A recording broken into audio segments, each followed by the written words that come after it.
Hello বন্ধুরা, রিয়া এখন এই দেখো চামচে করে দুধ খাবে। হ্যাঁ, দেখো জিভটা বার করছে। দেখো বন্ধুরা, গুড মর্নিং। সবাই ভালো আছে তো? রিও ভালো আছে, আমিও ভালো আছি। রিও কথা বলছে, দেখো বন্ধুরা, দেখেছো তোমাদের আদরে রিও কথা বলছে। দেখো দুধ খাচ্ছে, ওই দেখো, দেখেছো দুধ খাচ্ছে চামচে করে দুধ খাচ্ছে, দেখেছো? রিও কত গুড বয়, চামচে করে দেখো জিভটা বার করে দিচ্ছে। দেবো না,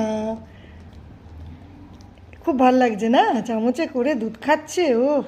দেখেছো রিও দুষ্টমিটা? বন্ধুরা সবাই দেখো আর কমেন্ট করবে, সাবস্ক্রাইব করবে। হ্যাঁ, রিওকে তোমাদের কেমন লাগছে? রাখি, হ্যাঁ, পরে আবার আসবো রিওকে নিয়ে। খেয়ে নিয়েছো দুধ? আর নয়, আর নয়, আর একটু দেবো? আচ্ছা, আর একটু দিচ্ছি না, রাখি। হ্যাঁ, পরে আবার আসবো।